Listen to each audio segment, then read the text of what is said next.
Thank you very much, colleagues, for joining us in this important event, which is the Southern Africa Silencing the Guns Intergenerational Dialogue. We are meeting today, a very important day in Southern Africa. And Southern Africa is composed of 16 countries. The latest country joining being Comoros. It is very important and of critical importance today that today, as the young people in this region, we are meeting at this critical juncture and taking note that in 2013, the Africa Union heads of state and government, they deliberated on an important milestone, which is to introspect on the need to silence the guns. And in the same year, that's where also we realized the coming in of Agenda 2063, which is more like our African Bible to guide us in terms of the developmental issues that are affecting Africa. But what is more also important is the issue that came later in 2017. That is a master roadmap of practice steps to silence the guns that was launched by the Department of Peace and Security Council, but not also not forgetting to mention our recent within the youth realm through the Office of Africa Union Youth Envoy, Ms. Aya Chebi, on 24 July 2020, where an initiative of Youth Silencing the Guns campaign was launched. And today we are gathering after other regions, sub-regions have also met across the continent, which is very important. So without taking much of my time, allow me to acknowledge our respected guests. We are so humbled to be joined by these respected guests from our continent. Allow me, ladies and gentlemen, to recognize His Excellency, Ambassador Albert Muchanga, who is the Africa Union Commission of Trade and Industry. One thing that I want to take into account about Ambassador Muchanga is his approach to involve young people, even on the programs through his department, the annual programs, the Africa Industrialization Week that happens. Always young people are at the center of his strategy, which is something that we introspect and we respect. Ambassador Muchanga, thank you very much. Allow me to recognize Excellence Ms. Aya Chebi, our Africa Union Youth Envoy, and I will not speak much about it. I think young people know that we have a working machine. Sometimes we are surprised if our Youth Envoy had time to sleep, because the program that she's pushing is not only wonderful, but it's surprising. Allow me also to recognize our mother and a woman who is respected in the African continent, Madam Excellency Nyaradzai Gumbojada, the AU Goodwill Ambassador for Ending Child Marriages. She has done a lot in terms of child marriages. She has done a lot in terms of advocating for girls' rights. She has done a lot. I cannot speak much about this, even in the realms of development. Thank you very much for joining the Southern Africa young people, which we summarily saying they are called the SADC youth. Allow me, ladies and gentlemen, to recognize Dr. Vasu Gauden, the Executive Director of ACORD. And ACORD is doing a lot of work, not only in Southern Africa, also working with young people as young people in Southern Africa. Thank you very much, Dr. Vasu, for being on the panel. Let me move on to Miss Daniela Bastien. She's an anthropologist, an artist, and a politician from Mauritius. Thank you very much. It is quite inspiring to be joined by young people that are making it in the region. Allow me to recognize and welcome Miss Natasha Wang Mwanza from Zambia. She's a young Zambian activist and pushing for young people's rights, pushing for different issues that are affecting young people in the continent. Let me move to Miss Freko Abong Ukapana from AU Peace and Security Department. And as I've alluded to before, that today we'll be introspecting issues around peace, issues around climate change, among other thematic areas that are going to come. And the department plays a critical role in terms of realization of peace in the region. Allow me to recognize the young man, Mr. Luciano Kambala, Africa Union front on coronavirus. As you might be aware, that the Africa Union has this flagship program that is involving young people from different corners of Africa to make sure that we also bring solutions to the table with regard to the coronavirus. Thank you very much and welcome. According to our program, ladies and gentlemen, the Office of Youth Envoy recognized that young people are critical players with regard to issues, even the artists, even the young people in different sectors in sports.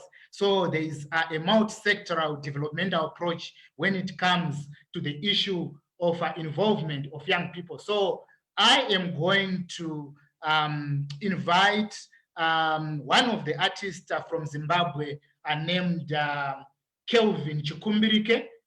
He's an artist who values Pan-Africanism, who values heritage, and also puts African development peace at the center of his music. And as we are preparing for his opening song, Mr. Chikumbirike, I recognize your presence and the important work that you are doing using music, and we actually recognize that. Thank you very much. Our next musician is Mr. Kelvin Chikumbirike. Welcome to the stage, sir.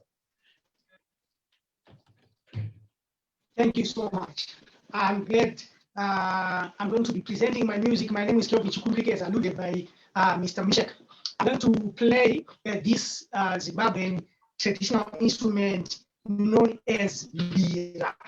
So the song that I'm going to play today is called Fumo Rangu. Fumo Rangu in this case, it means my words. My words, it is in the words that there's hope. It is in the words that there's peace. It is only through the words that we can spread love. And we are saying, let's stop all forms of violence. Let's be peaceful. Let's spread love, and let's spread joy to others. So I'm going to sing. Thank you.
Thank you. Thank you very much. Apart from a bit of technological challenges, the song was fantastic.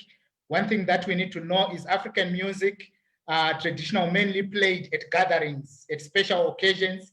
The traditional music of Africa is give vastness of in the continent, historically innocent, rich and diverse with the different regions.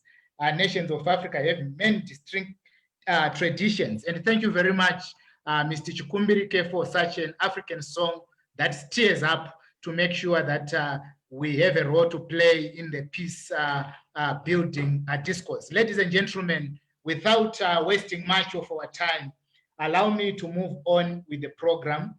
And I would like at this juncture to invite Ms. Ayachebi, the Africa Union Youth Envoy. Ms. Ayachebi, as I have alluded to before, that when we see a model of working, within the young people's work and young people as implementation discourse. And you remember that at the center of your work to advocate, there is issues to do with advocating for young people, the youth, advocating for peace, advocating for development. And today we are meeting, discussing some of the fruits of a collaborative effort in working with young people. Allow me to invite you to give your welcome remarks. Ms. Ayachebi, thank you very much. Thank you very much. SADC Youth, I have to say you're on fire. This is one of the most exciting opening of all the dialogues that we have been holding. Good afternoon, good morning, everyone. His Excellency, Mr. Muchanga, Commissioner of Trade and Industry, thank you for being with us. Mariana Nyadzai, AU Goodwill Ambassador for Ending Child Marriage. My big brother, Vasu, thank you for being with us and great to see you, and thank you for Accord Partnership on this series. My sister Daniela, so proud of you running for office as a politician, and I hope Natasha too, even though still 19, but we see a leader in you. My colleague Mfreke also from the department is here, and my brother Luciano from the Youth Front. So thank you and welcome to all the guests and speakers and artists and participants to the Southern Africa Youth Silencing the Guns Intergenerational Dialogue. To the participants, thank you for making the time to dig deeper into the African Union theme of the year, which is not only silencing the guns, but also creating conducive conditions for Africa's development. So there is a lot of nexus with development that we need to discuss there. This is meant to be an intergenerational conversation with all generations, and many of you who registered over 1,000 registration come from all sorts of ages, which is extremely important. And we hope that this could be a platform to bring more youth of your region into the space of the African Union. This dialogue is part of 6 intergenerational dialogues on silencing the guns. We hosted 4 of them in North, East, West, and Central Africa region. And it's been a marathon, and we will conclude with Diaspora Dialogue on Tuesday, 15 of September. But these engagements are really part of Youth Silencing the Guns campaign launched by the EU in July, which really tries to center young Africans to contribute to the flagship project of the Agenda 2063, the theme of the year, which started over 5 years now and which is aiming to end wars and violent conflicts on the continent by 2020. So this year is very critical to the theme, and youth voices and demands should be included and taken seriously. And it's extremely important that Southern Africa youth as well have their say and drive results and commitments and accountability for what has been done so far and what should be done to silence the guns, especially following the adoption of the Continental Framework on Youth, Peace and Security, which was recently adopted by the AU Peace and Security Council, and it would really guide your countries now on how to engage in the field of peace and security. In terms of the outcome of this engagement, it will be a regional declaration that will be reported to the leaders as part of a wider engagement of the campaign. And I will also be briefing AU Peace and Security Council and the UN Security Council on these, on the outcomes of regional and continental engagement. And in order to ensure that we complement the advocacy effort and the virtual engagement with also grassroots engagement of young people who are offline and really out of the digital revolution, unfortunately, in Africa, we also released an intergenerational dialogue toolkit so that you can self-organize as young leaders in Southern Africa region. You can do these dialogues in your schools, in your communities, in your organizations to bridge cultural, social, and political differences between generations. And we clearly explain in the toolkit that it is extremely important to organize these dialogues because conflict on the continent is aggravated by the lack of communication between generations. We have the generation that fought for independence, the generation that built the African nation, the current youthful population, and there is a generation crisis and a generation gap. And we need some sort of generational accountability and even healing. And that's why we want to bring all generations to collaborate and move beyond this dichotomy where leaders see the youth as violent and as a threat, taken to the streets, and the youth see the leaders and existing system as corrupt and overstaying in power and not representative of them. So we need to rebuild trust, and our theory of change for that is intergenerational co-leadership. So in terms of the themes that we will discuss today, we unpacked the themes into five sub-themes, that will be discussed in depth, but especially in the breakout session later on. And those thematic areas are free conflict Africa, silencing youth unemployment, poverty and hunger, silencing gender-based violence, silencing corruption, and silencing climate crisis. Before I conclude, I want to express our solidarity with all the youth of Southern Africa going through hardships because of COVID-19. We are proud of your leadership and resilience.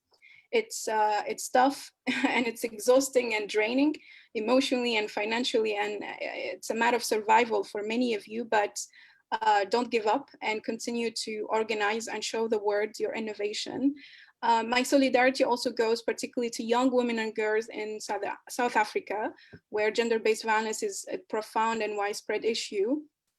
And particular solidarity also to Zimbabwe youth who deserve to be respected and protected. And I want to remind you, my peers, that you have the African Youth Charter that majority of your countries ratified. You have the African Charter on Human and People's Rights, the only charter in the world that recognizes people's rights. You have the Maputo Protocol on women's rights. So own these instruments and use these continental framework to hold leaders accountable on youth rights and girls' rights, because our generation, I think, deserve peace and deserve to live with dignity. And I don't think we should stop, we should stop actually blaming and watching the system and what's going wrong and start changing it and put some solutions in place. And I truly believe that change is bottom up and it's youth-led and it's in your hands. So your power is in your hands, use it. Finally, I want to thank our partners. Our intergenerational dialogues are led by youth in the region, and we're very glad SADC Youth are taking leadership today. And thank you to Accord and Kofi Annan Foundation for supporting this series of dialogues. I welcome you again, and I look forward to the discussion. Thank you. Thank you very much, Ms. Ayachebi, for giving an outline of the program and also touching on various issues that are affecting young people. It is out of that braveness that will encourage us as the young people to take the stand and move on, and the solidarity that you just ushered to different countries. It gives hope to the millions of young people right now that need such hope. Briefly, before I move on with the program, I would like to acknowledge also what she said about the continental framework on peace and security. And I know that the SADC Youth, they just finished the Southern Africa Youth Forum. They just finished the second SADC Youth Forum, where in the declaration, it was agreed that we need to operationalize the silencing the gun at SADC level, and all 16 countries attended. And also we need to operationalize and discuss with the governments with regard to new continental framework. So thank you very much for highlighting that, and thank you very much for giving this. I'm going to move with the program. And as I said before, I'm going to recognize His Excellency Albert Muchanga, AU Commissioner for Trade and Industry. I'm going to welcome him to give opening remarks. For those who haven't joined before we started, I alluded to the fact that the commissioner is pro-youth. Why I'm saying so? Because we've been following the past 2 Africa Industrialization Weeks where young people were at the center of discussions. That's what we are lobbying for from the SADC framework.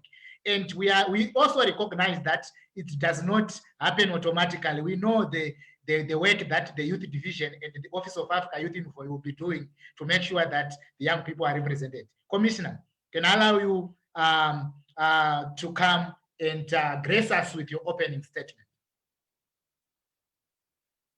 Thank you very much, moderator. I was requested to unmute myself, which I've done. I'm very, very happy to be with all of you, although it's a virtual process, but at least we can dialogue, which is very, very, very important. And I also join you in recognizing the AU Goodwill Ambassador on the ending early child marriages, as well as the Executive Director of Accords and the African Union Youth Envoy, as well as all the youth that are connected to participate in this very, very important event. Indicated that you are going to have 6 conversations across Africa and in the diaspora. This is very, very, very good, because Africa is made up of 6 regions, 5 regions on the continent, and the 6th region is the diaspora. Africa is also a young continent. The median age is 19 years, which makes it a young continent. And therefore, the present and the future belong to the youth of Africa. And it's very, very enlightening to see young people taking interest in some of the critical issues that are confronting the continent. And one of them is the issue of silencing the guns. And it's one of the flagship projects of the African Union Agenda 2063. And it's the theme for this year. And it has the stated objective of creating a conducive conditions for Africa's development. And from this, it is very, very clear that the basic condition for development is durable peace. And we hope that you can contribute to this process. Silencing the guns in Africa is also necessary because it will create an environment where Africa is peaceful and very secure. And this should be an Africa that has ended all wars, it has ended all civil conflicts, it has ended gender-based violence and other conflicts, as well as institutional capacities in preventing genocide. Those of you who have been around know that Africa has suffered from periodic activities of genocide around the continent. And like I indicated, since Africa is young, you have a generational interest in ending in silencing the guns in Africa. And there are many roads to silencing the guns across Africa. And one of them is the road of prosperity. And the Department of Trade and Industry, we have been negotiating instruments that are going to create the African Continental Free Trade Area. And this is another African Union Agenda 2063 flagship project. And we're going to use it to deliver broad-based prosperity. And in this way, we hope that there's going to be a process of ending the guns. If you look around the world, where there is broad-based and inclusive prosperity, you don't find any conflicts. And therefore, we need to develop Africa very, very rapidly. And in order to do this, that's why we created the African Continental Free Trade Area. One of the objectives is to create a liberalized market for goods and services through successive rounds of negotiations. And we've done very, very well in doing that. We're going to have a protocol on trade in goods, which is also going to have rules of origin. And we're going to have a protocol on trade in services. Actually, they actually exist. It's only that we're finalizing the operational content of those protocols. And we are also going through the African Continental Free Trade Area, and there's a separate protocol going to contribute to the movement of capital as well as natural persons. And it's very, very important when people can move across the continent and they can go and reside in any part of Africa. It means that they are welcome, they are secure, and being secure, they can live in peace together as one group of Africans. And of course, we also have very specific objectives to this Continental Free Trade Area framework. And we are going to eliminate tariffs. We have agreed that we should start at 90%. And we are also going to liberalize trade in goods and services. Now, since this is an intergenerational dialogue, you can see, I can give one example of how prosperity has delivered a peace around the world. Between 1914 and 1945, the world saw 2 world wars. And immediately after the end of the World War, the world decided to embark on creating multilateral institutions that would build confidence among nations. And one of them was the General Agreement on Trade and Tariffs, or GATT as we know it. And today it has transformed into the World Trade Organization. The countries that were previously fighting among themselves now were able to negotiate trade deals and facilitate transactions. And they set up a dispute settlement mechanism. So instead of going to war to settle disputes, they are able to now to say, we sit around the table to negotiate mutual understanding so that we don't go to work. So it is this light that trade and prosperity can deliver peace. In this respect, I would like to urge each and every you as the youth to be very, very ardent advocates of the African Continental Free Trade Area, because it's an instrument that is going to deliver durable peace across Africa. And when you've delivered prosperity, you're also delivering the middle class.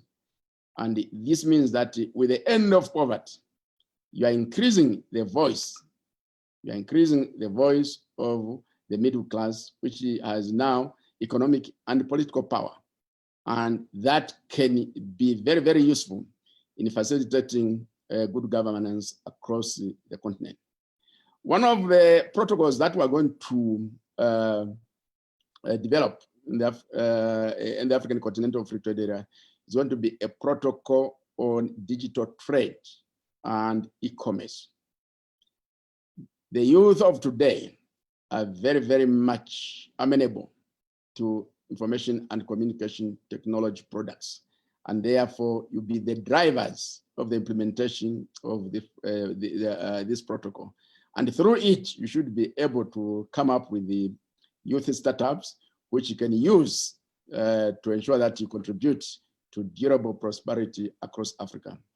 And in this light, We recently launched a youth startup competition through the Africa E-Trade Network.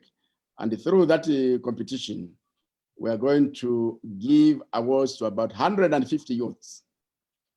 And those 150 youths, we have the opportunity to exhibit their startups,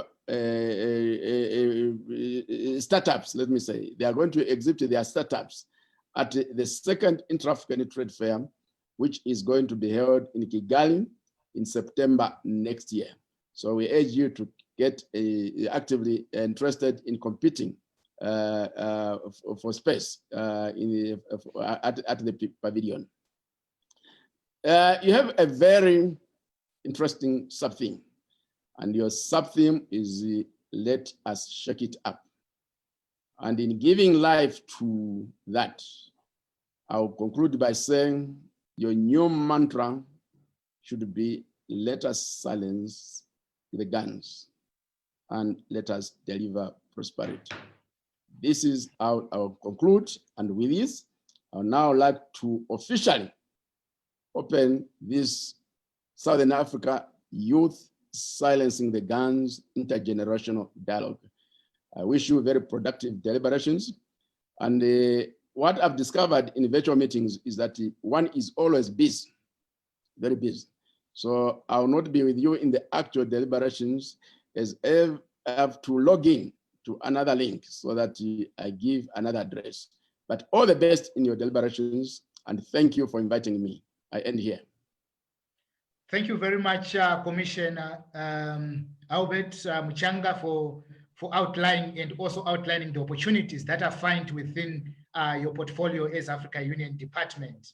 And we would like to thank you very much for this, and to explore as young people to make sure that we work with you, especially in the Africa Continental Free Trade Area.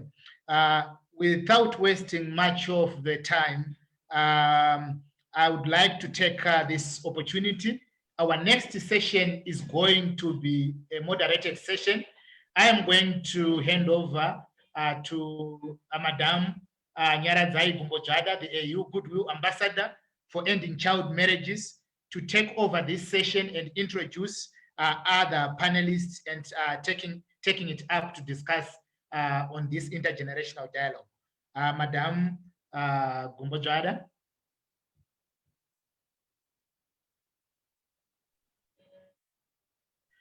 Thank you. Thank you so much, Mishek. Can you hear me? Yes, I can hear you clearly. We can hear you clearly. Thank you. Thank you so much. Let me also start by acknowledging, before I go into introducing the panelists and the conversation that we are going to have, let me acknowledge and appreciate our host, the AU Youth Envoy, Ayachebi. Congratulations and thank you for your leadership and for convening us. And Ambassador Albert Muchanga, our Commissioner for Trade at the African Union. Again, thank you so much for those words and for that powerful conversation and your introductory remarks and issues that you have raised with us. I'm 50 plus, so I'm not young. I'm youngish. Silencing the guns for me is taking me back, being born during the war in Zimbabwe and growing up as a young person during the war. And I still live the scars of liberation, just as much as we are all striving for the continued liberation of Africa, both silencing the guns, but also true economic liberation. That's why I really appreciated the themes that you have brought in. You know, when we engage with young people, one of the things that I and you, the amazing young people in the Kontoko, is to break the traditional way of doing things. So I'm going to ask my panelists to just say your name and why this is an extraordinary moment for you in Africa and why silencing the gun is definitely a priority at this moment. I open the mic to my panelists.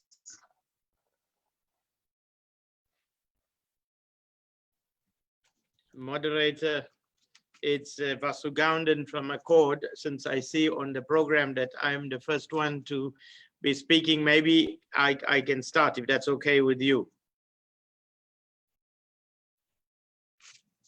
Yes, introduce yourself only and why this is critical for you, and then you stop there and we go to the next. Okay, Vasu Gownden, Executive Director for Accord. It's important because if we don't silence the guns today, this generation of young people will inherit a future that will be full of conflict that we are currently trying to resolve. And it's a future we do not want to bequeath to the future generation. Thank you. Thank you. Thank you so much, Dr. Vasu. Thank you. Yes, it's about inheritance. Bonjour à tous, c'est un vrai plaisir d'être là aujourd'hui. Et un vrai plaisir parce que Maurice est assez loin, une petite île dans l'océan Indien, mais nous sommes du continent africain. Et aujourd'hui, c'est important pour nous de participer à cet échange intergénérationnel parce que faire taire les armes, c'est donner une perspective future aux enfants, aux générations qui viennent après nous. Et aujourd'hui, que les jeunes viennent de l'avant avec ça, je trouve que c'est extrêmement important. J'espère qu'il y a une traduction française, anglaise pour les autres. Yes, we are hearing the translation, Daniela. You shared why it's important to you. You didn't say who you are. Can you share a little bit about who you are? Yes, I'm Daniela Bastien et je suis je suis anthropologue, je suis artiste et aussi membre d'un parti politique à Maurice. Et voilà. Thank you so much. You know, that aspect of being a member of the political party, I may not even have shared it because it's part of the conversation we want to go into. Thank you so much, Daniela, for those opening statements about who you are and why this is critical to you. Yes, my next panelist. Thank you so much. It is such an honor to be part of this conversation. And my name is Natasha Wang Chivesa Mwansa. I am a 19-year-old youth activist and advocate, as well as a health activist and advocate. I am also the founder and executive director of the Natasha Mwansa Foundation, which works largely with young people in ensuring that their voices are heard and that they can realize their full potential. This opportunity for me and this moment is very vital and critical because it has given me an opportunity to be a voice of young people and to actually represent this and to show that we are not victims and we do not accept to be victims anymore. We are victors and we are partners in realizing and silencing the guns. But even beyond that, it is giving me an opportunity to not just silence the gun, but to absolutely get rid of it from a young person's perspective. So for me, this is a great honor and privilege, and I'm looking forward to the deliberation. Thank you. Thank you so much, Natasha. When you introduced yourself and talked about your foundation and your age, and I'm like, okay, we are talking to young people as leaders and not as beneficiaries of something on this region, but also as leaders who are transforming communities. This is my panel. And we want to go into deep conversation. Aya, I would like to ask you to jump into the conversation in a moment. And Mishek, you're so generous equally in introducing me and handing over this session. With the time that we have 20, 30 minutes for a conversation. And this conversation is not only amongst the four of us, but it is also a conversation with the audience together. Just reflect on the SADC. The SADC heads of states met recently in summit. Their concerns around issues of Mozambique, issues of DRC, which is more the violent conflicts. And at the same time, we still find a lot of instability in the region. There are issues of human rights, of democracy, of poverty, and the 6 themes that have been raised. So, Dr. Vasa, I want to come back to you. I want to come back to you as the director of Accord. Then I'll come to Natasha and I'll come to Daniela. I just want you to give us the context, this SADC region. What you see is the pertinent must focus issues. You said it's about inheritance and legacy, but it's about the present which builds the future. And why, where are the young people in this? Over to you.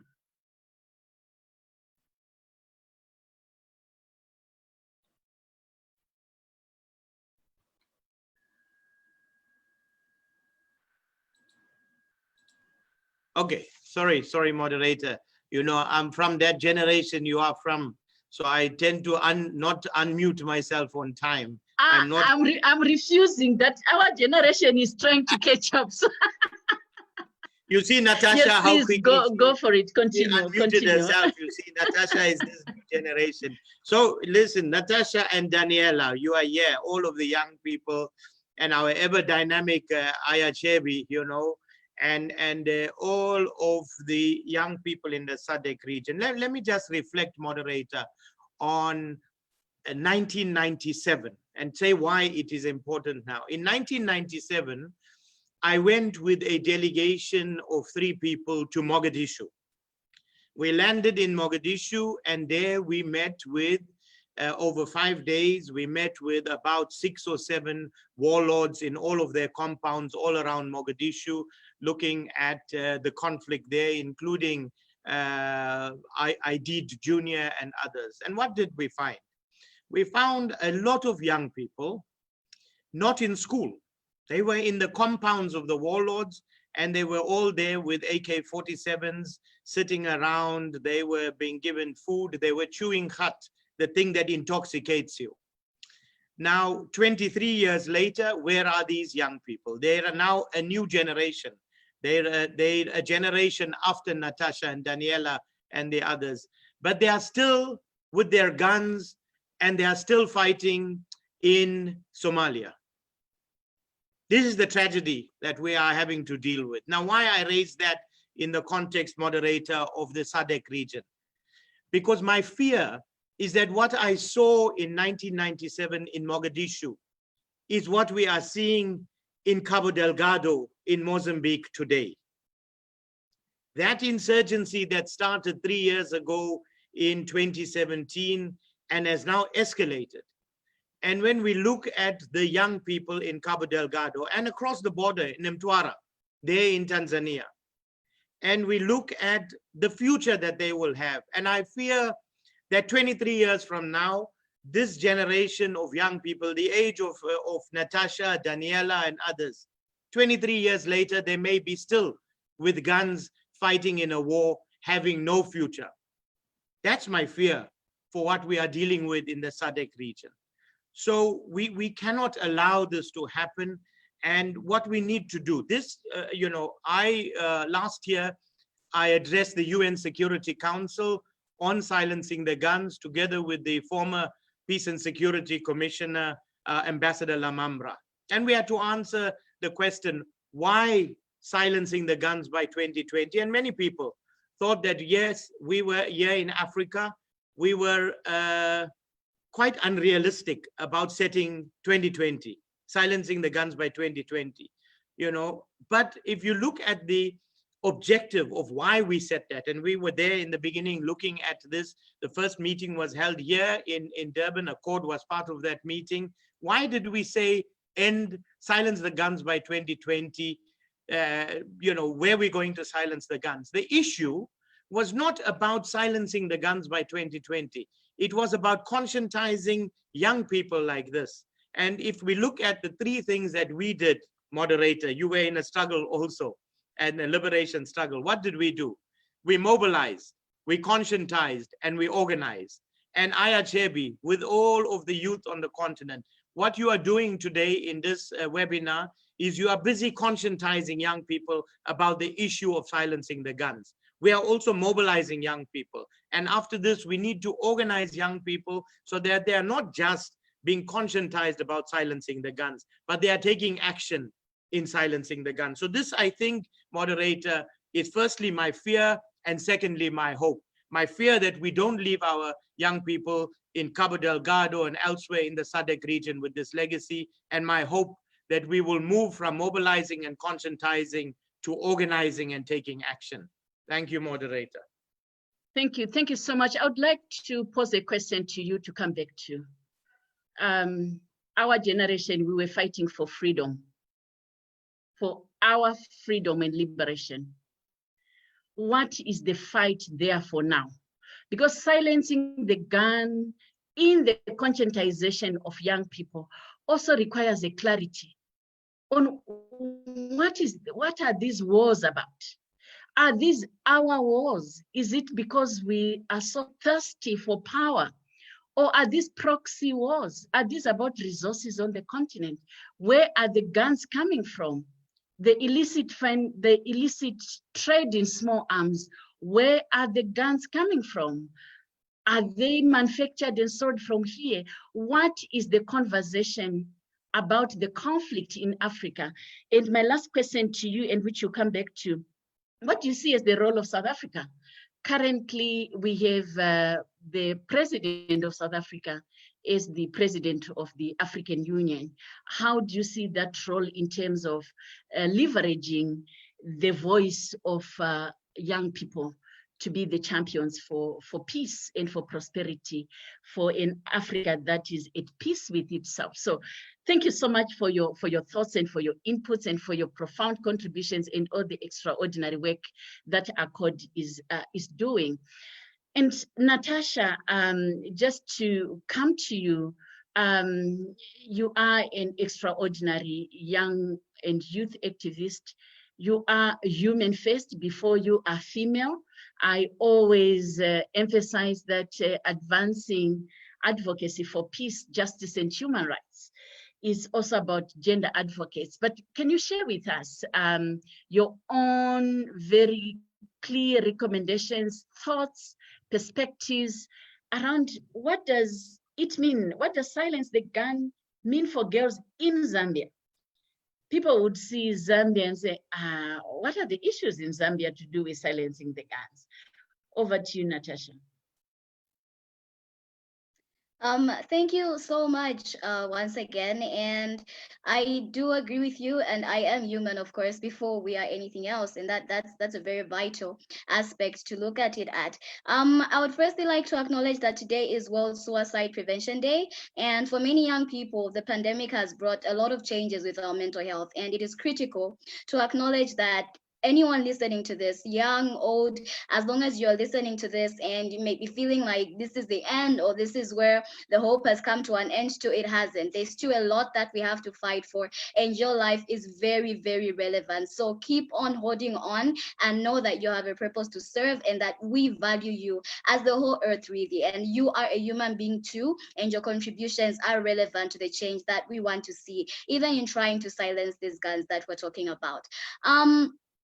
Generally, silencing the gun for me, I'm not going to talk about it alone in terms of what it means to Zambia, but I'm just going to talk about it in terms of what it means to young people in general. Guns in the sense themselves are a tool that people use to actually hinder people. They use it to threaten people. They use it for different sorts of things. So guns being the tool, we have to look at what exactly is the reason this tool is being used. We have to look at the purpose as to why guns have been enforced. And these are things like war. We have war going on and guns are being used to actually fight wars and continue with these wars.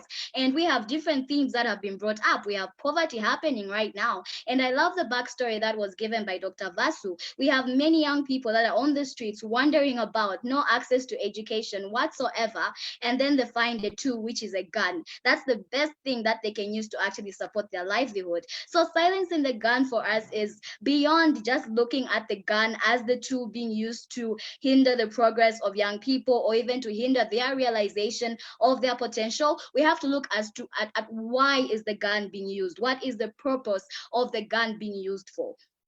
And there's a lot that we can talk about when it comes to this. And one of them, of course, is education. I believe education is one of the biggest things that Africa, the biggest opportunities that Africa has to actually reshape and ensure that it can silence and totally get rid of the guns. Malala Yousafzai said something quite phenomenal. With guns, we can kill terrorists, but then with education, we can kill terrorism. And that's something that we have to look at. It's not just about the terrorists. It's not about the tools. It's about the source. It's about what exactly is behind all these wars and what exactly is behind all the terrorism. And then also another thing that we lack, another gun that really needs to be silenced, is the lack of exposure. Many African young people are sitting in a place where they're hopeless and they feel as though there's nothing to look forward to. They feel as though as long as things just keep getting heightened, jobs are non-existent, what's the purpose of even going to school, you know? And that's something that we need to help them realize. When someone is in constant darkness and they've got no exposure to light,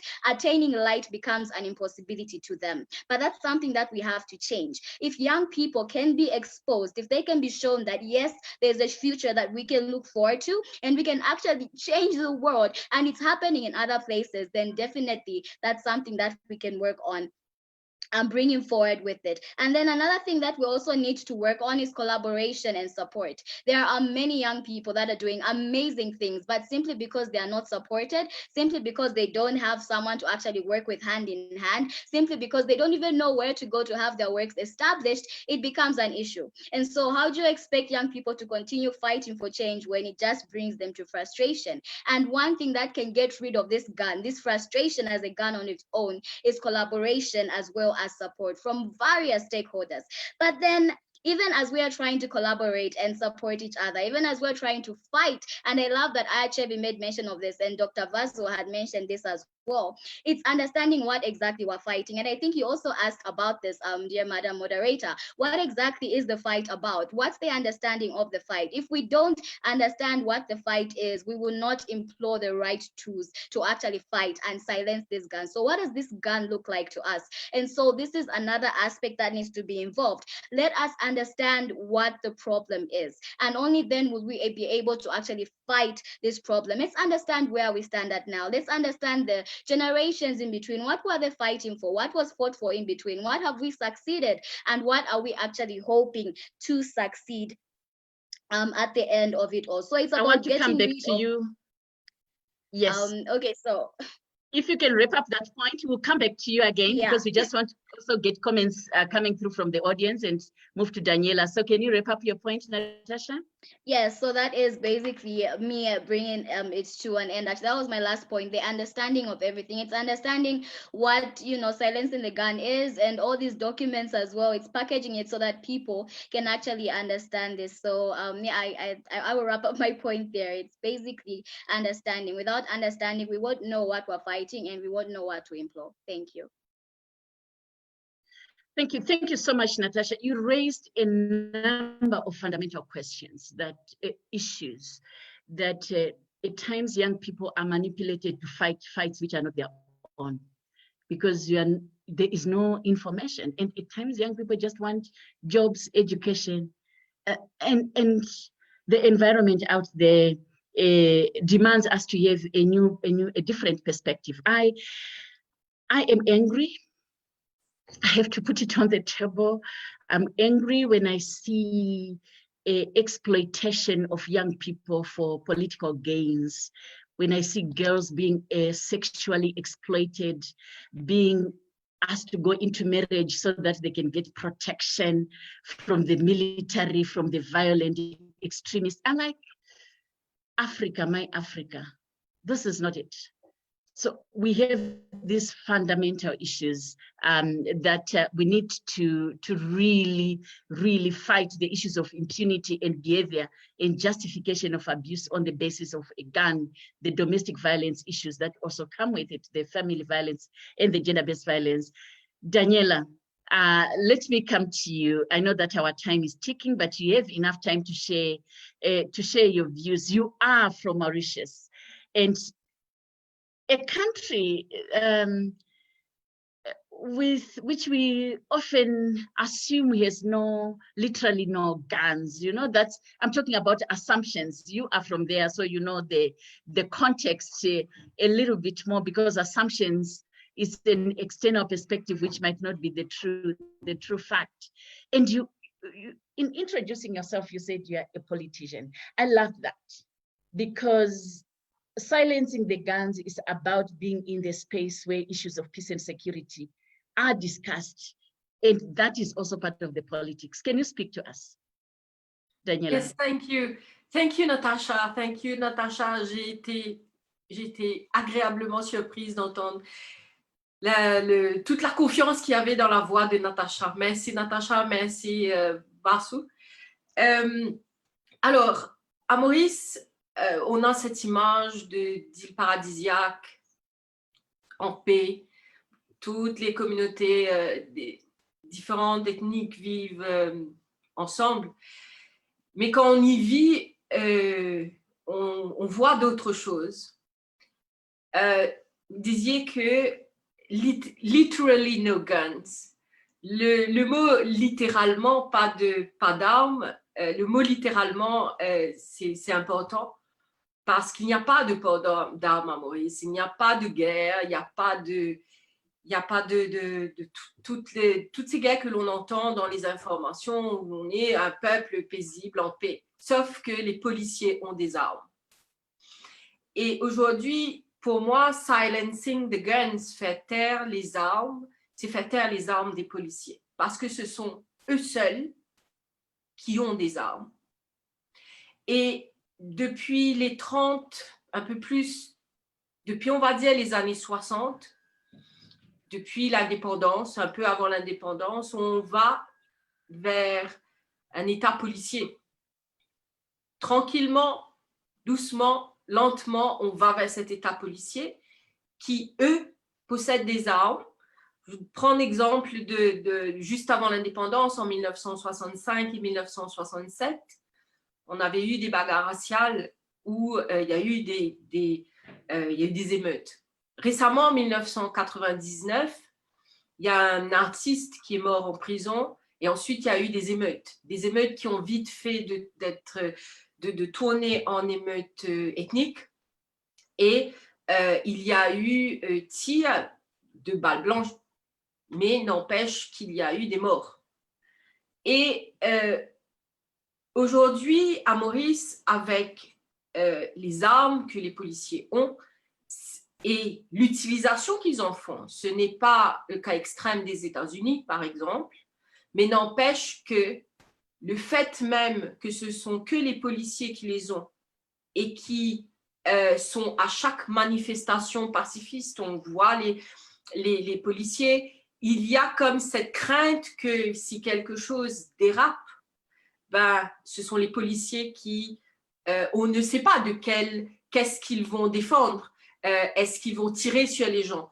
Donc, il y a toujours cette crainte de la perte de contrôle des policiers. D'ailleurs, on le voit à Maurice depuis beaucoup d'années, peut-être un peu plus de 30 ans, on a le nombre de bagarres où les policiers tirent sur des prisonniers. Donc, au sein du milieu carcéral, il y a beaucoup de violence. Silencing the guns, c'est aussi lié pour moi à qu'est-ce que nous faisons, comme je disais plus tôt, avec que les policiers qui ont des armes.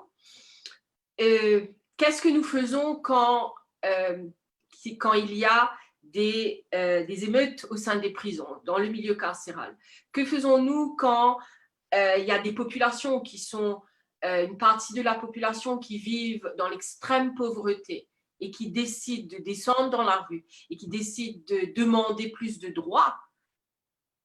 Comment est-ce que les policiers vont réagir?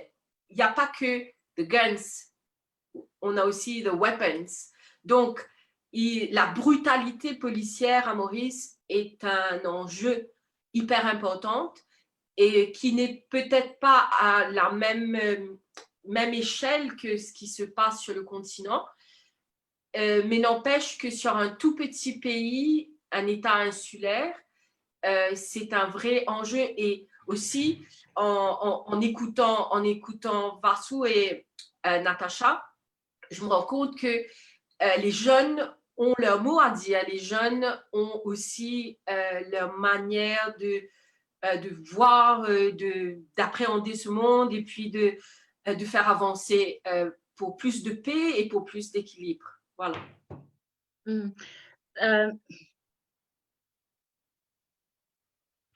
Thank you so much, Daniela. Thank you for those powerful, powerful, powerful words. We have an extraordinary range of people in this who are participants. At one time, we'd reached over 240. There are so many questions in the chat, in the Q&A, and the questions which are being raised is the importance for us to have an interconnectedness of development, human rights, and peace. In silencing the guns. This is one strong recommendation. The very strong message around corruption, and that corruption can also even lead, it has a huge impact in itself. There are a range of issues that are raised around accountability of our own institutions. To what extent are our own institutions, SADC, African Union, are we taking enough measures to really silence these guns? So there are questions, including an expectation is being expressed around our own institutions and our own governments. And that is 2021 realistic to silence the guns? We must keep hope alive. We must strive for that possibility. And before I summarize, I see a range of questions that have been raised. I'm also conscious of time. I was given 30 minutes, and then I'll hand over back to the host. And in this summarization, I'll give you, each one of you, a minute. And in this minute, I just want you to say, therefore, what are your 3 recommendations that should be in our declaration as panelists? I think you were following the charts, you were following things in the Q&A, but we just also want to hear from you. I know Dr. Vasu had given extra questions earlier to you, but what would be your recommendations? And Aya, there is a question to us around what are the steps that the AU is going to take in taking these recommendations forward. There's an expectation around moving the recommendations from this dialogue forward. And Mishek would also like to hear that from you and those who are going to be in the conclusion in terms of taking this conversation forward so that it's not just a discussion. For me, one thing which I know is definitely whatever guns we are talking about, from corruption, poverty, hunger, actual conflict and war, it definitely gives opportunity and unleashes the potential for young people. So let me do a reverse now, and I'll end with Natasha, and I'll start with Daniela. Daniela, what are your 3 recommendations? Sorry, Ms. Gombajada, if we can give them maybe half a minute, half a minute, our session that we are in is about it. Thank you so much because of time. So just your 1 recommendation. One. Yes. One recommendation. I'm just thinking in English and speaking in French and then speaking in French. I'm much more fluent in French. Donc, continue en français. Une recommandation que pour Maurice, je regarde toutes les questions là, beaucoup de questions, et je me rends compte qu'il y a beaucoup de choses sur le continent que je ne maîtrise pas, que je ne connais pas. Mais en tout cas, pour Maurice, c'est très important que tous ceux qui ont des armes, tous ceux qui, notamment la force policière, qui respectent cette convention que Maurice a signée contre la torture et les autres peines et traitements cruels, inhumains ou dégradants. Et aussi que qui sont trouvés coupables de torture soient jugés sous le code pénal mauricien qui, dans le code pénal, il y a torture by public official. Donc, on ratifie des conventions. Thank you so much. Voilà. Thank you. Respect the conventions, ratify the conventions. Where there is breach, justice must be seen to be done. Thank you. Exactly. Thank you so much. Vasu, my brother, Dr. Vasu. Thank you very much, moderator, our sister. I think if I have to maybe give one recommendation to this generation is hold your leaders accountable. They're accountable for the future that we are going to leave you. It's not, you know, you are existing today as young people. You have to shape this destiny, but you must make sure that your leaders are held accountable. The problems, all of the issues that are raised, even in the chat group, the questions that have been asked, the questions you have posed, moderator, relate to the transformation of the continent. You said, what did we do? We liberated the continent. Yes, we did. But we have failed also to completely transform it and focus on transformation. Thank you. Thank you so much. So back to the organizers, it means it's not that about intergenerational and co-leadership. It's also about transformative leadership. So the theory of change is being reflected on in terms to bring the transformation. Thank you so much, and continue to produce those weekly accord briefs on peace and COVID-19. We love them and we use them. Natasha, your last word. Thank you so much. My last words are basically just going to be that young people should stop being seen as victims. We are victors and we are partners, and we have to be collaborated. I love the aspect of accountability, very vital. And then finally, I just want to emphasize that education is the greatest opportunity we have to silence whatever gun it may be. So let's target education and reshape it. And then one last thing, let's look at the root causes. Why are we even using guns? Where are these guns? Not even where they're coming from. What is the purpose of using guns? When we know the purpose of using guns, we can employ better tools to actually fight and destroy those purposes. So don't silence the guns, get rid of them completely. Thank you. Thank you. The military belongs in the barracks and no other space there should be. And our Africa, we claim safety, we claim peace, we claim justice, and we claim human rights.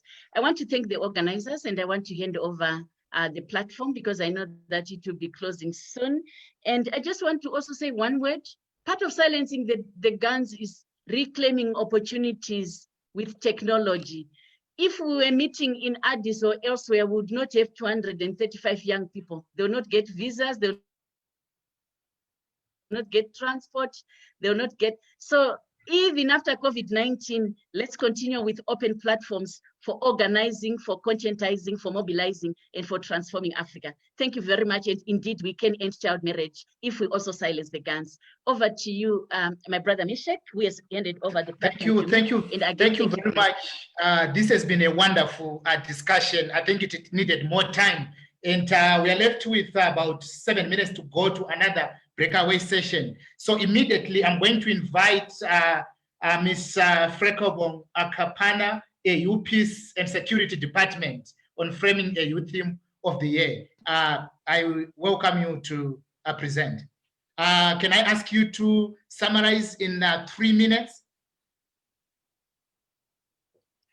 I'm sorry, Michelle, 3 minutes also responding to some of the questions posed to the AU is not sufficient. Okay. So how many minutes are you giving me out of your generosity? Please go ahead. Okay, thank you. Sorry, hi, I'm Freke. This is Cindy. We had allotted you for 5 minutes. So you may go ahead and take the 5 minutes, and then right after you will jump on to Ms. Relebohile to finish off. Thank you. Okay, thank you so very much, Cindy. I'm glad really to be part of this conversation, and thank you to our able panelists. Listening to you has been quite enriching. And I like Natasha when she says, let's get rid of the guns and not necessarily silencing it.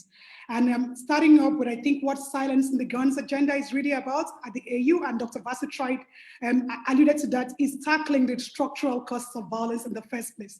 Governance deficits, issues of poverty, unemployment, those perceptions of marginalization and exclusion, climate change related tensions, and mismanagement of resources.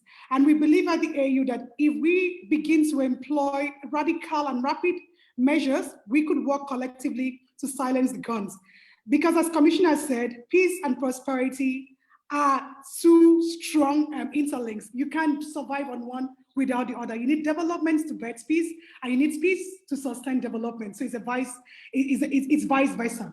And I think this is why the Assembly of Heads of States and Government in 2013, during the 50th anniversary of the OAU, decided to adopt that solemn declaration, pledging to rid the continent of all forms of violence and not bequeath it to the next generation.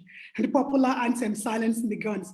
To further give impetus to this, the Peace and Security Council developed in 2016 what we call the Africa Union Master Roadmap on Silence in the Guns, on practical steps to silence the guns, which is probably called AUMR.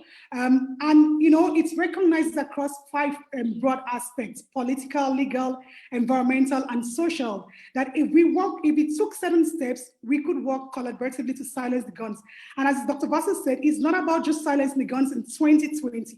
It's beginning to conscientize people, beginning to mobilize different stakeholders, young people, old, elderly, women, children, in the fight against violence.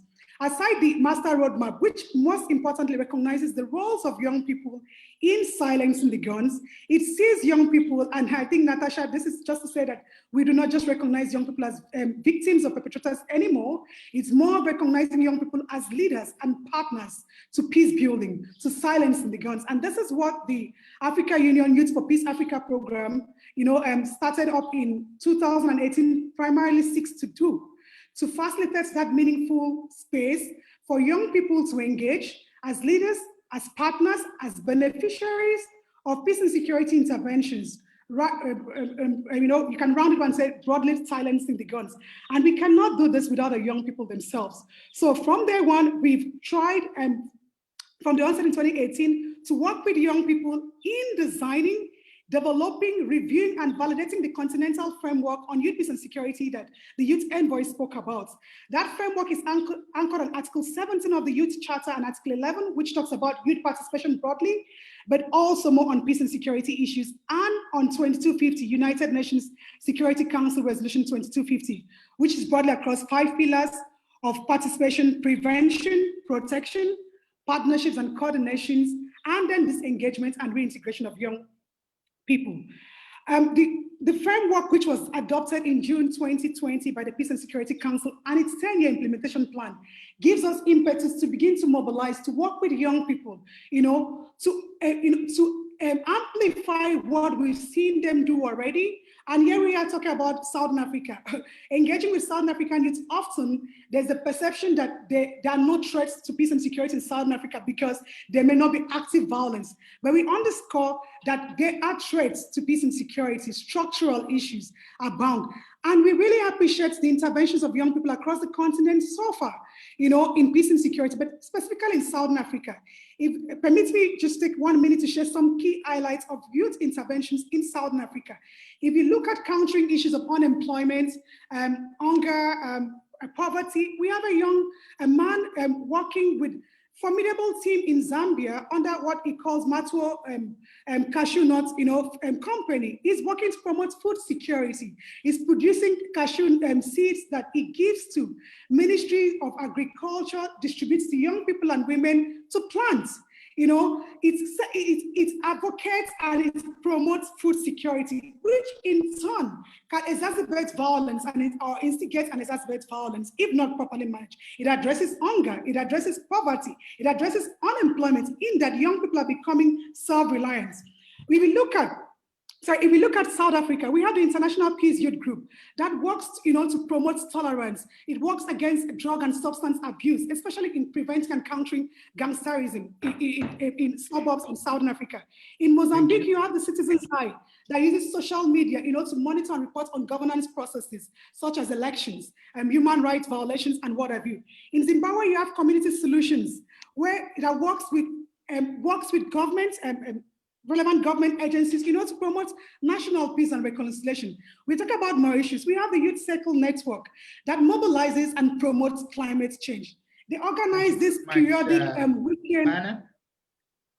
I'm almost wrapping up, don't worry. Okay, sure. I'm almost wrapping up. Okay. Yeah, Please, that promote, climate change. But I'm trying to encourage young people that the platforms exist, and it is time to, mobilize, seize the momentum continentally and globally. The youth peace and security agenda has become a baby, and we recognize that we cannot silence the guns without the active participation of young people.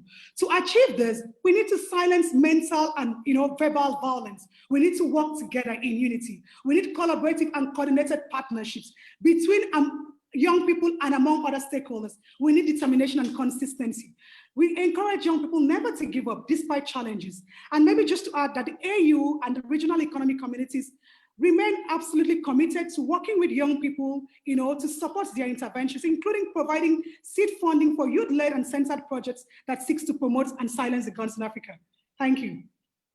Thank you very much, and apologies for cutting you off. I'm going to move rightly to Mr. Luciano Kambala, Africa Youth Front on Coronavirus. There's some few minutes that have been added so that we move to the breakaway sessions. So can you come in to present on COVID-19 impact briefly, if it's possible, kindly summarize in 3 to 4 minutes. Yes, good afternoon, everyone. Yes, we can hear you. Yes. Am I audible? Yes, sure, we can hear you. Go ahead. I would like to share my screen.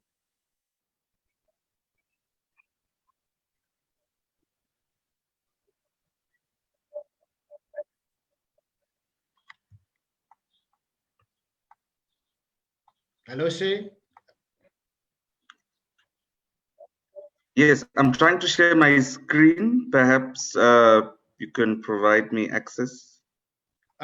Maybe if you can go straight to the presentation as the technicians are assisting you. Yes. Okay. Good afternoon, everyone. My name is Luciano Kambala. I am with the African Union Youth Front on Coronavirus. To save time, let me observe all protocol and thank the African Union Office of the Youth Envoy for creating this platform, for assisting us all to come together. I am representing the Namibian National Youth Council on the African Youth Front on Coronavirus. I'll be presenting the impact of COVID-19 on youth. On the 6th of May, the African Union Office of the Youth Envoy, together with Africa CDC and the Department of Social Affairs, launched the African Youth Front on Coronavirus, which is an African Union framework engaging young people in decision-making to contribute to youth-led solutions and co-lead Africa's response to the pandemic, as well as support the implementation of the African Continental Strategic Plan for COVID-19 pandemic. The African Union is the first intergovernmental organization to create a high-level policy and advocacy framework for young people to co-lead Africa's response to the pandemic. This pioneering project by the AU Office of the Youth Envoy. Okay.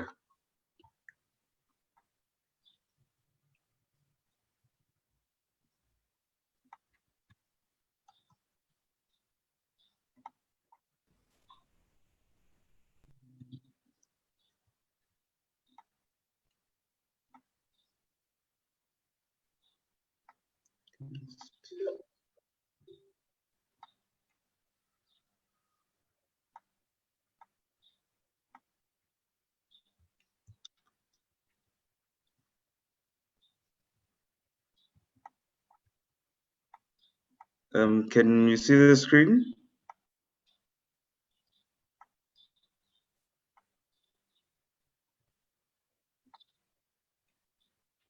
Hello, we seems to have lost you. Yes, can you see my screen?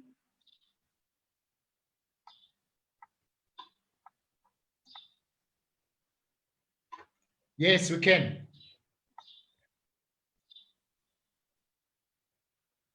Please go ahead. Okay. So the African Union is the African Union Office of the Youth Envoy came up with the AU Youth Consultations on COVID-19, which is a youth collective response. We have convened 13 focus group consultations with over 400 youth leaders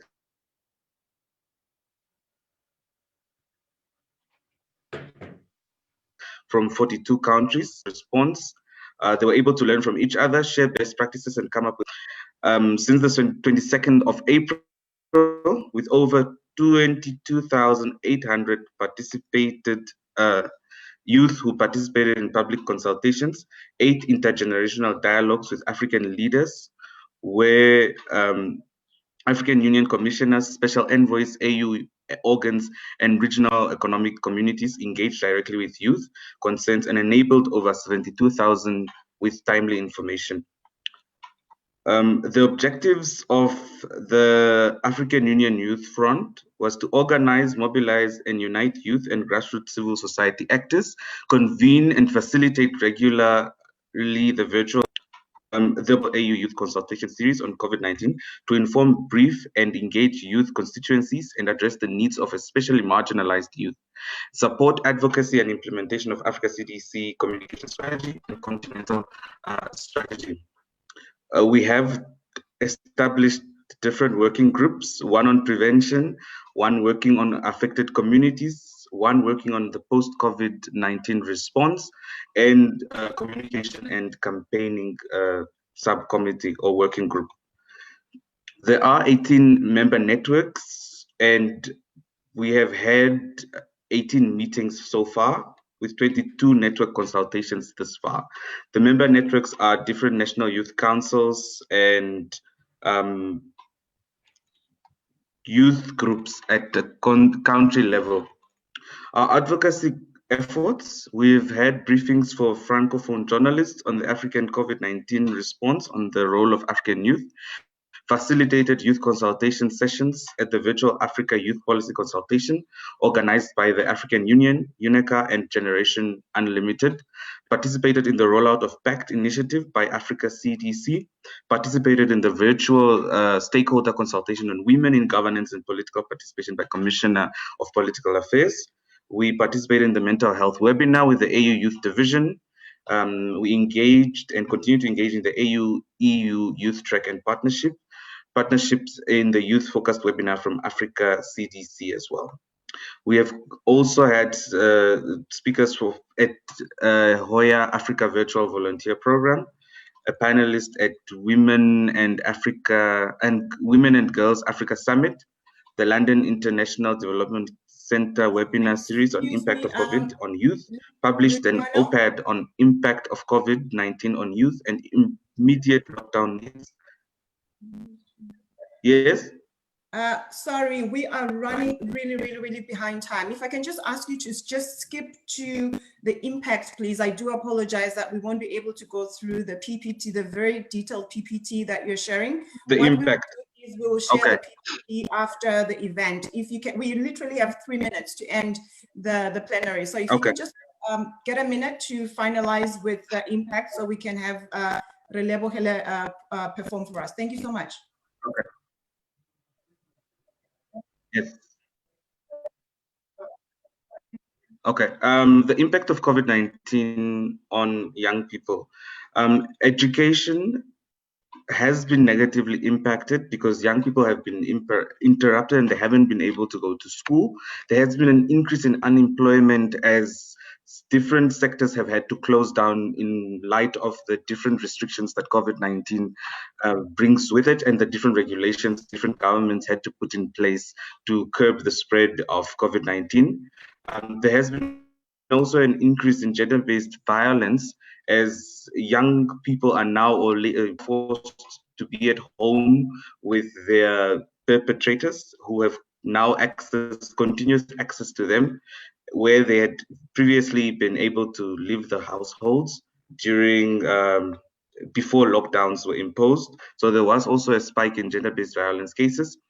There has been a worsening in they've been unable to access food, healthcare services, and get financial support. Mental and physical health. More young people now have not been able to engage in different activities to occupy their minds, which came with its own consequences. We have also found that there's been an increase in especially young people who are in isolation facilities and unable to access their families. This had a very big toll on their mental health, and the mental health assistance facilities have been inaccessible in some parts of the continent, which affected negatively even more young people. Okay, I think that's all on the impact. Thank you very much, Ms. Luciana. We'll go straight to invite Ms. Rebohile to come to the floor. Then we go to the breakaway sessions. Ms. Rebohile Lefojane.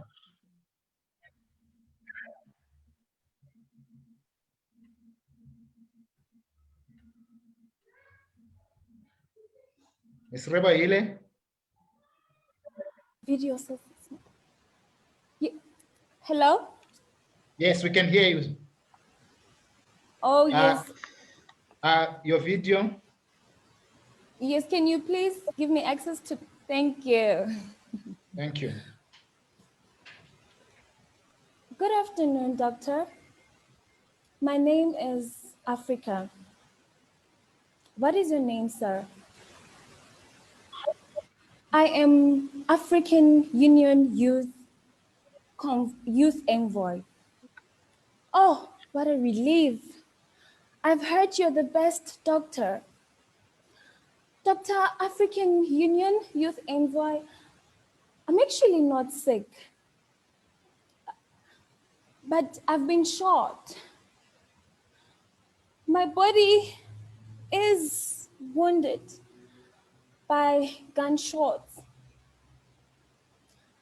I know of the AK-47, one shot, you are gone.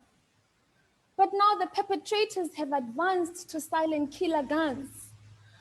Though I'm short, I'm still walking. Only my soul is dead.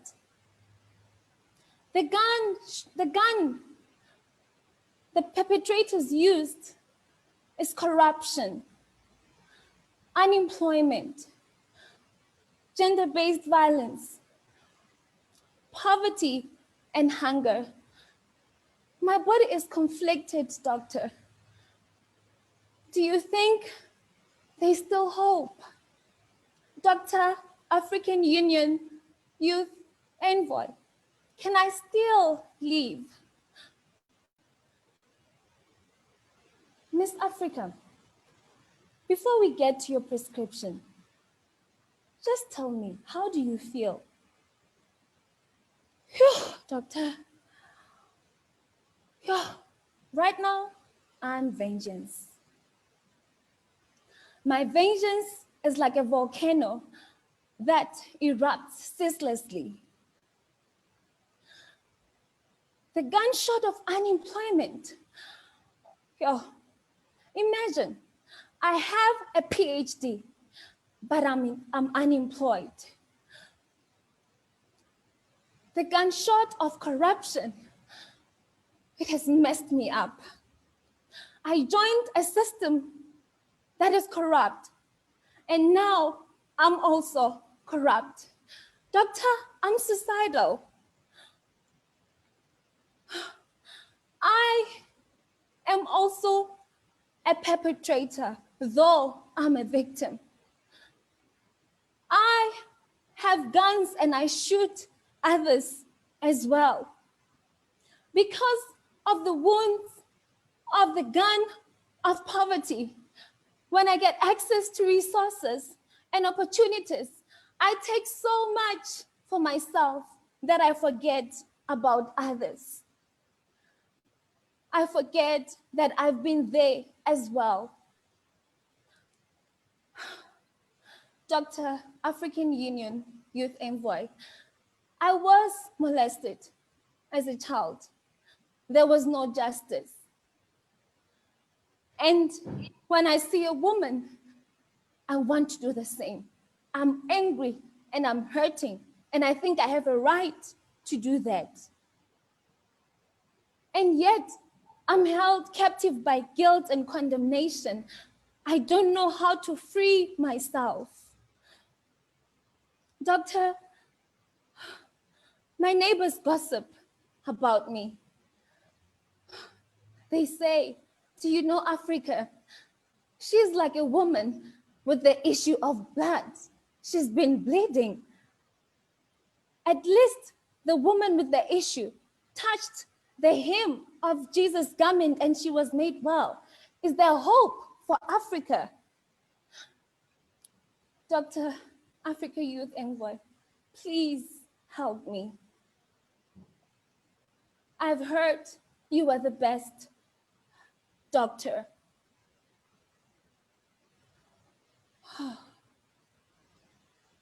Africa. Okay, let's get to your prescription now, because I know your symptoms. At the end of our session, there shall be a declaration on key actions to be undertaken by the youth. There shall be a recommendation to policymakers to advance the participation and contributions of youth. There shall also be support for youth-led projects and activities that contribute to advancing the silencing of the guns, because the youth are clothed in righteousness and uprightness. The youth carry solutions. The youth are innovative.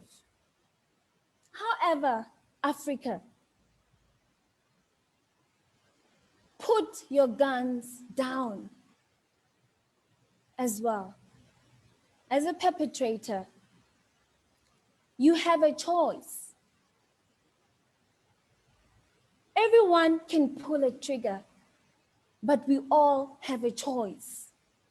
Silence the guns within you. Receive healing. Forgive yourself. Forgive others. Let love rule your heart. A wounded soldier cannot do much on the battle.